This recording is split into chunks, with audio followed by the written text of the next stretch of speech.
तो राम के लिए इस सनक और राम मंदिर को लेकर चल रहे इस उन्माद के बारे में आप क्या कहेंगे, जिसका अब उद्घाटन होने जा रहा है? आप इसे कैसे देखते हैं? क्या ये सब सही है?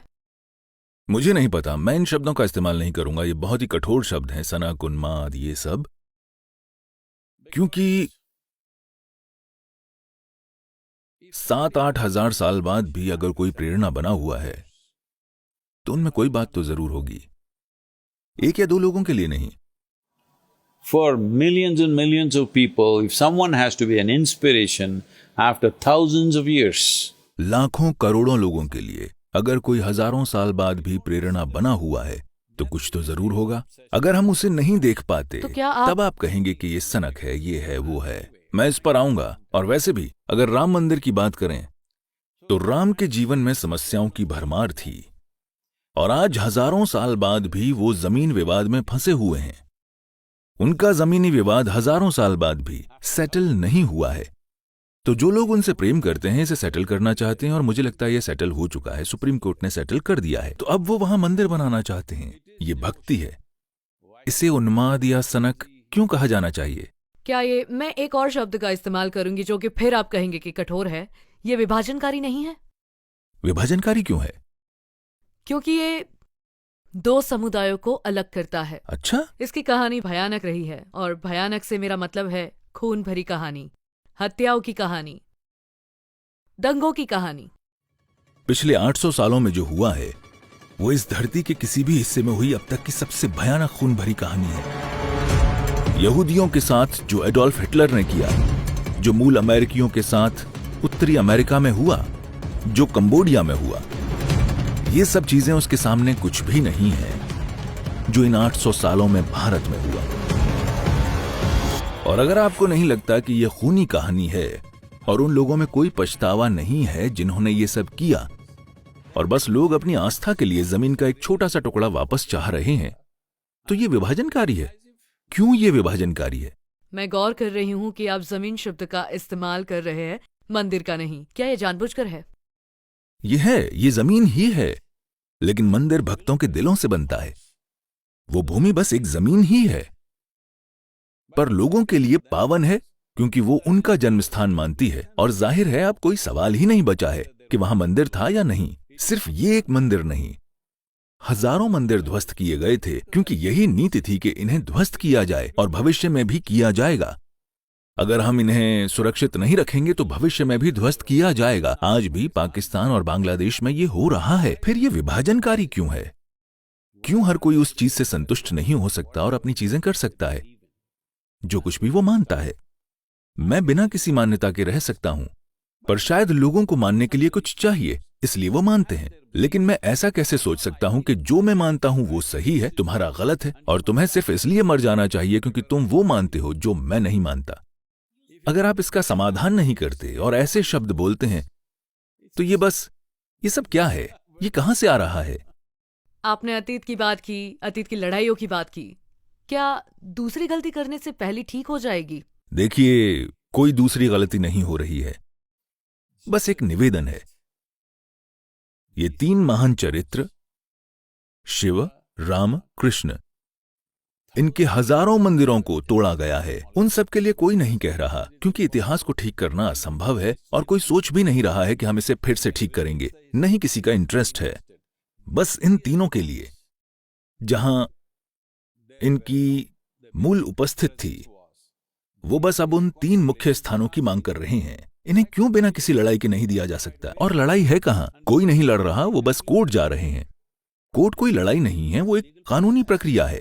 आप कानूनी प्रक्रिया को लड़ाई क्यों कह रहे हैं? आपने जीवन में कभी प्रार्थना नहीं की या मंदिर नहीं गए, या गए तो कब से जाना बंद कर दिया? और क्या आपने शास्त्र पढ़े हैं? मैंने बिल्कुल शास्त्र नहीं पढ़े हैं। मैं मंदिर जाने वाला व्यक्ति भी नहीं हूं। मैंने मंदिर बनाए हैं। हाँ बिल्कुल, बहुत ही सुंदर। लेकिन मैं वहां जाता नहीं हूं। अगर मैं मंदिर जाता हूं, अगर वहां, देखिए, हमारे मंदिर कोई प्रार्थना स्थल नहीं है। इसी चीज से लोग पूरी तरह से चूक गए हैं। उत्तरी भारत में शायद ये बिल्कुल खत्म हो चुका है। दक्षिण में अब भी निर्देश दिए जाते हैं यहां निर्देश ये है कि अगर तमिलनाडु और कर्नाटक में आप मंदिर जाते हैं तो कोई आपसे ये नहीं कहता है कि भगवान से प्रार्थना करो या कुछ मांगो और ये वो। अगर आप वहां जाते हैं तो आप बस शांति से एक जगह बैठ जाएं, क्योंकि ये अलग अलग तरह की ऊर्जाएं हैं, अलग अलग तरह की प्राण प्रतिष्ठाएं हैं। आपके जीवन में कुछ विशेष आयामों को खोलने के लिए हर देवता की एक खास तरह से प्राण प्रतिष्ठा हुई है, तो आपको बस वहां बैठकर उसे आत्मसात करना है। उत्तरी भारत में भी वो आपसे केवल दर्शन करने के लिए कहते हैं, कुछ मांगने के लिए नहीं। दर्शन यानी क्योंकि वो एक ऊर्जा रूप है, तो आप उसके प्रभाव को अपने दिल और मन में ले लें। ये आपको रूपांतरित करेगा। क्योंकि वो एक ऊर्जा रूप है, भौतिक रूप बस एक ढांचा है। ये वहां है, देखने के लिए ये जरूरी है, पर जो ऊर्जा रूप है आपको उसे आत्मसात करना है। क्योंकि इस संस्कृति में, जिसे आप हिंदू कहते हैं, दुर्भाग्य से शब्द को बुरी तरह से बिगाड़ दिया गया है, या शायद और उचित शब्द सनातन होगा, पर वो भी आज एक खराब शब्द बन चुका है। सनातन यानी शाश्वत।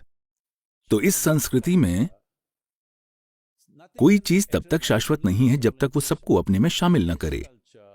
प्रार्थना जैसी कोई चीज नहीं है। इस संस्कृति में केवल दर्शन होता है।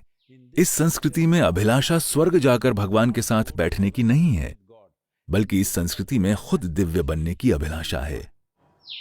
अभिलाषा खुद दिव्य बनने की है, क्योंकि जिसे हम दिव्य समझते हैं वो कुछ ऐसा है जो उससे ऊपर उठ चुका है, जिसे आमतौर पर इंसानी क्रिया प्रतिक्रिया वाला जीवन माना जाता है। देखिए, उदाहरण के लिए कई लोग, और अखबारों में भी ऐसा लिखा जाता है कि तेंदुलकर क्रिकेट के भगवान हैं, क्योंकि लोगों के मन में, कम से कम उनके समय में और आज भी, जो भी इंसान के लिए संभव माना जाता है वो उससे ऊपर उठ गए, बस एक कमबख्त बॉल को मार के, बस इतना ही। लोग कहते हैं सद्गुरु भगवान है, आपके फॉलोअर्स कहते हैं सद्गुरु भगवान है। नहीं, कोई ऐसा नहीं कहता। वो मुझसे रोज काम करवाते हैं। तो जब हम कहते हैं कि वो भगवान हैं, तो वो ये नहीं कह रहे हैं कि वो किसी स्वर्ग या बकवास में रहते हैं। वो कह रहे हैं कि वो उससे ऊपर उठ गए हैं। जिसे हम इंसान की हद मानते हैं, वो उससे ऊपर चले गए हैं। इसीलिए तो हम राम, कृष्ण, इन सब की पूजा करते हैं, क्योंकि वो अपनी सीमाओं से ऊपर उठ गए। चाहे जीवन में उनके साथ जो कुछ भी हुआ, रणभूमि में भी वो शांत हैं। रणभूमि में भी वो मजाक कर रहे हैं, तो हम उन्हें नमन करते हैं। जब हर कोई जीवन और मृत्यु से भयभीत है, तो जो उनसे ऊपर हैं, हम उन्हें नमन करते हैं। अब भी मान लीजिए भारतीय सेना में कोई मेजर या कर्नल या कोई भी, गोलियों की बौछार के बीच भी वो धैर्यवान है, तो हर कोई उसकी पूजा करेगा, क्योंकि एक तरह से वो ऊपर उठ चुका है। तो इस संस्कृति में हम भगवान के पास जाना नहीं चाहते, हम खुद वो बनना चाहते हैं। और हम किसी एक को भगवान नहीं मानते। हम हर चीज को भगवान की तरह देखते हैं। हम एक पेड़ को नमन करते हैं, गाय को नमन करते हैं, सांप को नमन करते हैं, चट्टान को नमन करते हैं, आदमी, औरत, बच्चे, कुछ भी, क्योंकि जीवन का कोई भी अंश उनके भीतर सृष्टि के स्रोत के धड़ के बिना घटित नहीं हो रहा है। अगर आप उसे पहचान लेते हैं तो आप झुकेंगे, अगर नहीं पहचानते तो नहीं झुकेंगे।